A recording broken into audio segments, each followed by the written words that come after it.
Hey, all.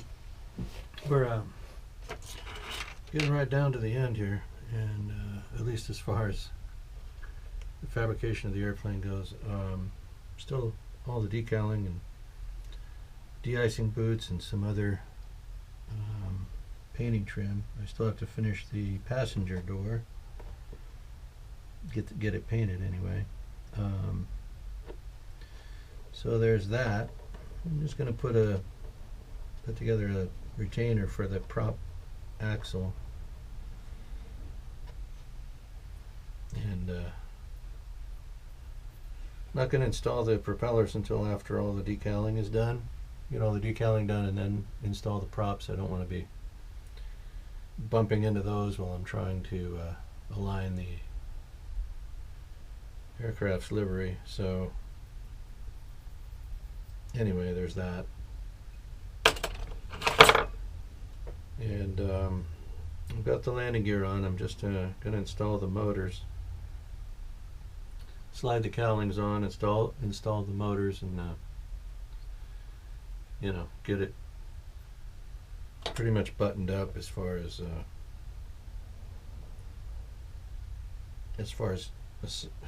goes the cap I just made. So, how much time in a model builder's life is spent on the ground looking for parts that you dropped? I'm going to say a lot. I don't know, kind of a lot, sort of a lot, a lot. Too much. How about that? Too much time in the professional lifespan of any professional lifespan. Too much time is spent looking around the ground for parts you've dropped. Let's just say that. Anyway, like I said, I just dropped that part I was making, and now I got to make another one because life is short. So anyway, let's do that. Let's just pop another one out of that. And go again. Let's use this one. That's thicker. Yeah. Here we go. Right here. I don't have to pull it. I'll just take it again. All right. So anyway, sorry about how this one's going. It's just par for the course around here. So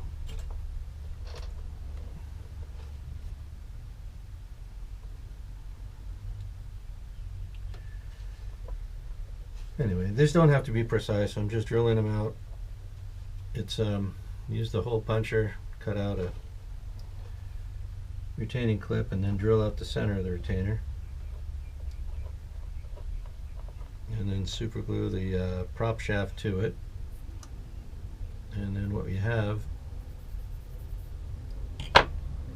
is a prop shaft that can't be pulled out,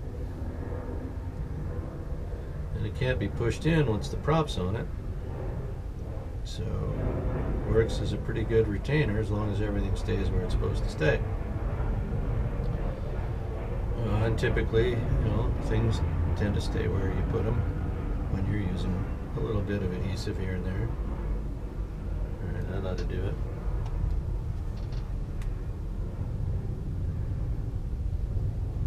That's probably too much glue.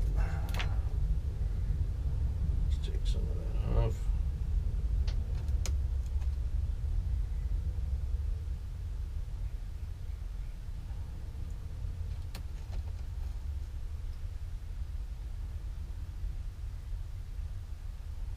There we go.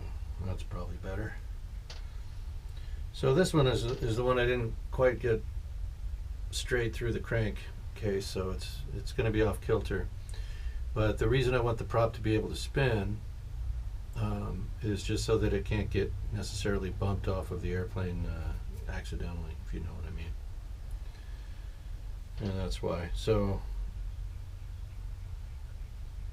I'm just gonna Go ahead and get her situated here.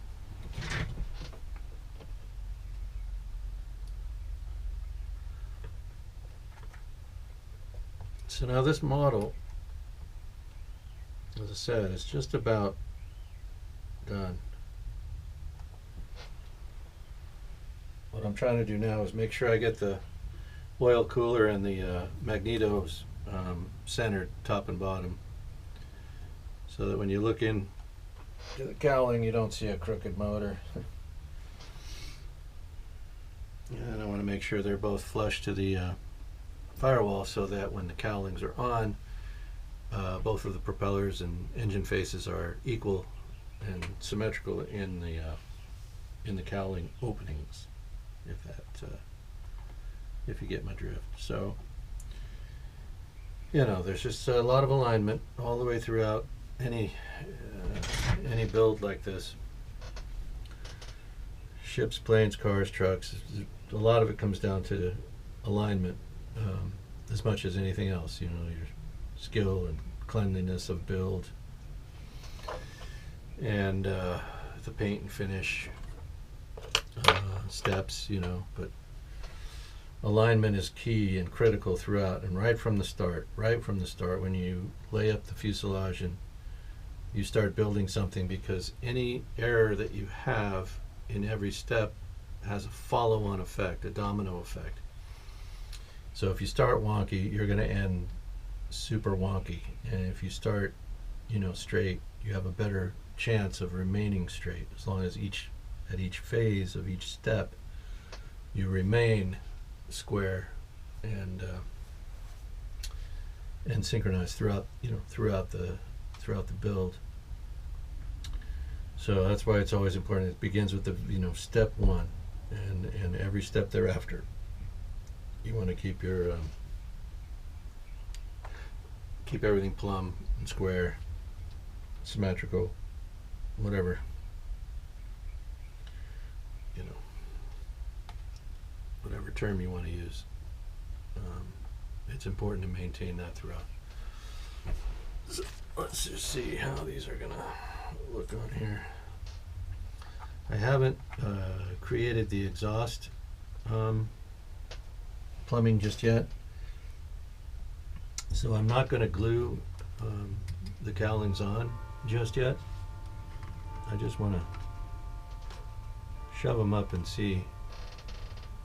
They fit pretty good. The friction fit on them is pretty secure. We're not going to leave it to a friction fit on a model like this, but you know, just FYI, there is a pretty decent fitment happening here with these. So I think that's all the way up. Yeah. Let's check it at the bottom. I think we're there. So let's take a look around at it. Boy, oh boy, oh boy. This has been quite a project. You know, the Guillow kits, and I say this often, the Dumas kits, the Hare Engineering Sterling kits, whatever, Dave Dials kits, you know, they're all really well engineered, and as far as the parts that they do include, fitment is generally pretty darn good. And of course, sandpaper, filler is your friend, and you can make things better just with a little extra effort. So, you know, there's that. I got a spinning crank over here? Maybe not. That's all right. So when the props go on, they should tuck up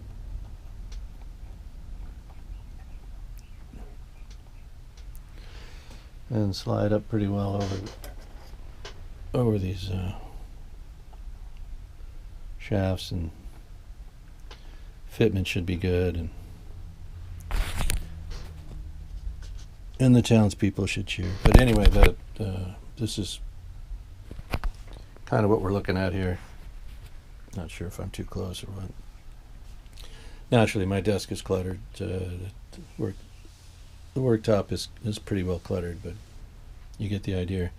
So with the door installed, I can tape off the demarcation lines. First thing we'll do is run a line of tape across here. I'm going to use the same width trim tape as I used on this lower stripe. We'll run that straight across and then mask the top half, shoot the gray primer onto the bottom half so that when I spray it with silver, it'll match in tone to the silver on here, since it was sprayed over gray primer. So this will be sprayed, the aluminum will be sprayed over gray primer on the door.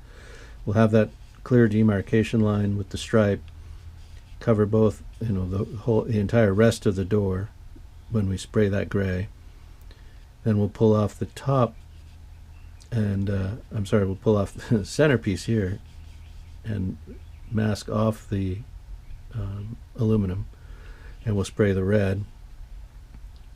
And then once that's cured, we'll peel off the tape that's covering the white, and that's how well it should go. We should be able to line up these demarcation lines perfectly whilst masking the part on the airplane, not spraying it on the airplane, obviously, and pop it off. We'll paint it off of the airplane. When we go to install it, all the lines should line up, as it were. Right, and then once the door is painted and we're clear to go, we can begin decaling. Now the boots, the de-icing black boots, those I'll just mask off locally and brush on using acrylic. That way I won't have to be spraying black paint over my fairly decently executed Western Airlines scheme here. And with the black acrylic, again, if I make any mistakes or have any issues, I can just layer more on or wipe it off. Since the acrylic doesn't, it doesn't adhere right away, it takes time to cure, and is relatively easy to make corrections. So okay, so there's just a little bit more touch up to do on the tail end of the airplane, and as far as the red, white, and silver, just at the very back of the airplane, you can't really see from this video, but there's the starboard side, port side, and then the alignment down the middle as far as this striping goes and where the cuts are. You can see that's pretty close, pretty good symmetry on that. The propellers get a black leading edge. It almost looks like a de-icing boot, and it may have to do with prop de-icing. I got to double check that. I think it does. So if we call it prop de-icer, that's the black stripe that goes just on the leading edge, not from stem to stern, but just intermediary to the blade. There's a black thin leading edge stripe on all 6 blades. So those need to be applied. So another reason I'm not going to glue the props on just yet. I haven't attached the flaps just yet. We'll get those on. Again, I think I'll do that prior to decaling. I don't know. I'm still thinking about that. So we're going to live with this for a day or two, well, at least one day. And then again, after all the decaling is done, the de-icing boots are on and everything is squared away, panel lines, all of it. We go over the top with clear coat, and I'm going to start with semi-gloss and see if I like that. I think that'll be good. I think the semi-gloss will be good. Too much shine, on an aircraft sitting outside and all that. So I think I'm going to be using semi-gloss, eggshell gloss. It has a nice effect on scale models. So anyway, there's your update. We're moving on. Again, with the probably taking at least half a day. I'll probably won't do any more on this airplane until tomorrow. But it looks pretty good to my eye anyway. I think there's a few things I probably could have had more patience and done a little bit better. But you can say that about everything. If I build this airplane again, I will definitely take extra time, more time than I did on this one, on surface preparation and prep for painting. Could have done a little more on that. I was concerned with the lighting. Again, we didn't have, total success with the lighting. But, it's a start. And I plan to probably put lighting in more of these projects as we go forward. Thanks again for watching. Have a great day.